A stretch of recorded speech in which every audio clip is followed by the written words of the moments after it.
Milkhi Ram arrived in New Zealand in 1920 after a long journey of 3 months from India. On his very first day, he and his friends were caught by the police while sleeping at the train station. The next day, they went to a Hindu farm in Kihikihi. Later, he moved to Taumarunui and worked as a scrub cutter. In the 1930s, he purchased a sawmill and became a cattle trader. He also broke in and drained 500-acre swamp in Awakeri. There is still a road named after him called Fermah in the area. Over the early 1900s, he was only in his early 20s, Okay. and he arrived with 5 or 6 others. They ended up alighting at the wharf in Auckland from the ship. The police met them and said, "What are you boys doing?" And they told the police that we were told that they were looking for farm workers, labourers, to settle, this new country, New Zealand, the farmland. So the police said, "Right, come with us." So the police put them in jail for the night, and then the next morning shipped them off on the train to the King Country. That's the story that was recounted by my father. During the Depression years, and I've got the photos. Yes. He started a sawmill, a steam-powered sawmill. Here. In where our house is in Station Road. Right. And all that area used to be covered in white pine, bush, white pine trees, Kihikihi. Yes. And so during the Depression years, he employed 40-something men. Right. And they cut down the Kihikihi tree into butter boxes, because in those days they used to ship butter in white pine. The Kihikihi is white pine. Yes. So because they never used to taint the butter, so he used to cut the white pine down, and they used to make butter boxes out of them for the coastal traders, so they could ship the butter. Right. At that time, that's when Shiru, who you saw, did you? Yeah, the lagar. Yeah. He built, because he was here, he came, and he built a cabin next for Shiru. Yes. Near the sawmill. In Whakatane. Yeah. Next door to where our house is. Right. And Shiru lived there until he died. And then he sold the sawmill. Right. To a place in the Mamakus. Okay. Because it was steam powered, so it was getting quite old anyway. Right. So then after that, right, he became a cattle dealer. So all this land was for sale. So he bought the land from because the company had gone broke. And people said to him, "You're mad. What are you buying this land for? It's all damp and infested with flax." Right. But he bought it, and it was about 500 acres. And then 500 acres. Yeah, it was a large area. Where about? Where our farmers was. Okay. Where Fermah Road is. Okay, Fermah Road. So yeah, because so what happened was he had all that. He drained it all. Right. He drained it, and then he drained the land, and then he became a cattle dealer. When I say cattle dealer, so he used to raise dry stock, beef. Right. Wow. And he used to sell the beef cattle to to the butchers, etc. Very acceptable if you're a Hindu. Yes, of course. But that's what he did. Yeah. So the Second World War finished, and then so the government came to my father and said, "We're repatriating all these soldiers, balloting, farmland." So my father gave, I'm not sure if he just gave it to the government or or whatever, but he gave them a large part of the property he owned. Which is the farm? Yeah, part of the farm. So the dried ups. Because it was, because it was pastoral land back. Right. So he actually started to kind of work on the land. So he gave.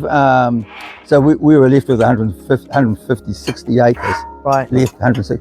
So. And he gave the rest to the government. The government gave it to the returned servicemen. Right. When they come back from the war.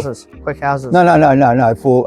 Because when the war finished, the government assisted servicemen into buying farms or buying, generally buying farms, I think. So Was it compensated? That was after the Second World War. I'm not sure if he was. I'm not sure if he just gave it or they compensated. Back then, Financial gain. back then, in those days, the average farm size was about, I don't know, 60 acres, 50, Yes. 60 acres. Yes. So they split it all up and gave it to all these returned servicemen. Right. Right. And then they started milking cows on it. And then he went to India then for my mother. So he made some money. He settled the land, got the money from the government, and Well, I'm not sure if the government paid him, but he was still making money probably because he was a cattle dealer. right.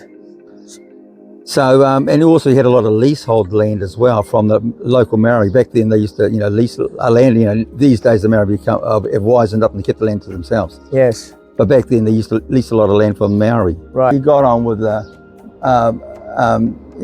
Maori quite well. In fact, back then he had a car, and he was one of the few people who had a car. And so he used to drive the local Catholic priest around to see his parishioners. He was his driver for, he helped them go over and visit the parishioners. And then he went to India, married my mother. When he returned, And he was in his 50s at that yeah. Soon after that, he decided to stop, to convert our farm into a dairy farm. So, but we employed he employed a shear milker straight away. Because he was getting, I think he was close to 60 by then. Right. So we got a dairy, and then he said to this guy who was an ex-builder, became a dairy farmer, you can build a house for yourself, and build the cow shed, and you contribute the cows. So that's how we started into dairy farming. Okay. And he also had a lot of leasehold land still from the Maori. So he must have had another 100 odd acres or more of Maori leasehold land scattered all around the country, around the area. Around the area. Yeah, because he got on well with the local Maori. Indians around here. Of course. And back then, those days, if we were driving somewhere, we saw an Indian on the side of the road, we used to stop, talk to them.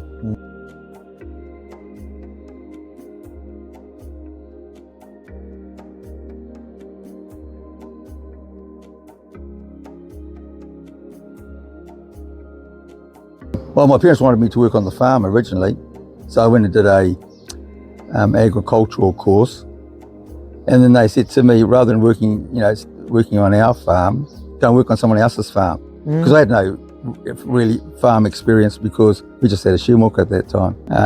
But Was she a housewife? yeah, basically. But she was always doing things like making the garden, Indian holy gardens. Yes. And we used to have, we used to be on TV. We had a temple, a two-story temple, but the Ichkan earthquake reduced it to one story.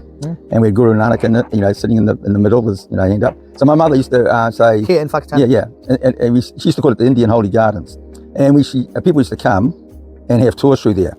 And she was quite well known. And so we had the temple, we had a victory gate, we had a fountain with Jesus Christ in the center. We had a map of India as a pond, and at the back we had a rock garden as Mount Everest with Hillary, climbing up. So we had a chap who was very talented. He used to make all these figurines, and he made all the garden out of raw tile. The fountain, he made the fountain with the water's changing, things. My mother at the front, she had to spread the word of God. Many disciples, Muhammad, Krishna, and Jesus, but there's only one God. So there's many people teaching about religion, but there's only one God. So she said there's many mansions in my father's house, and so that was her story. She wove it all into a story, and she used to take a tour around the garden. People used to come, like Christmas time, people used to stop by because we were on some sort of tourist map thing about that time. Yeah, so she was really, she did that, and also she did it like you mentioned earlier, fundraising. So we used to have Eastern shows. She used to have Eastern shows, Eastern evenings, she used to call them, and where she used to dance, because she used to be a classical dancer. Correct. In India. Yeah.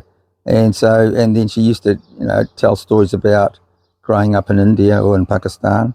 In fact, there's a children's book about my mother. It's in primary schools, and we just got I've just got it reissued. The lady that wrote it, she's in Rotorua, the author, and it's about my mother growing up in Pakistan, and it was used in primary schools as a study aid. Study as a Social studies. Exotic, social. Yeah, when children, when they teach children about the world. Yes.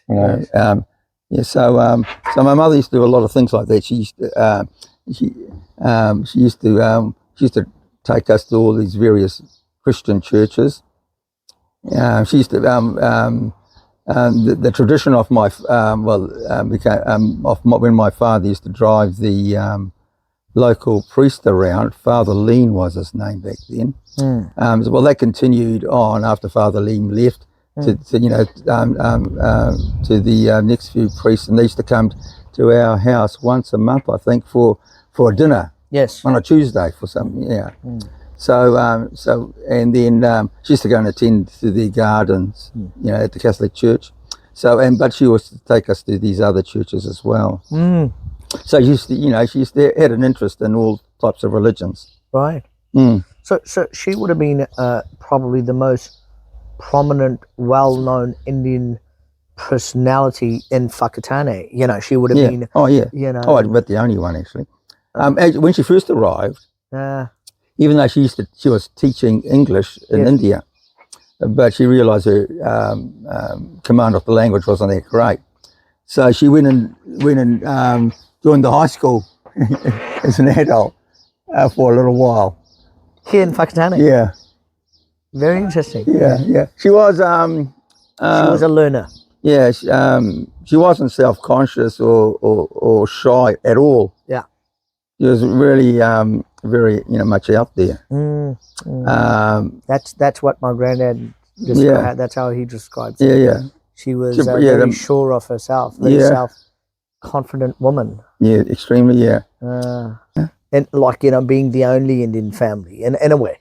I felt a little bit isolated, but I think my father was quite well. He was used to. He was used to that. Yeah, but your mother was a very social person. So she was independent anyway. So she wasn't reliant on. A lot of people come and they, and they draw their own community around them. What happened to the garden and that show, the Eastern Farm was? Are there any other landmarks that kind of are? I guess. Well, one subdivision I named it after my daughter, Preeta Lane. That's in Coastlands. And I think, and then Dave named a normal place, I think, after my mother's name. Nirmala. Yeah. Which is here. No, that was in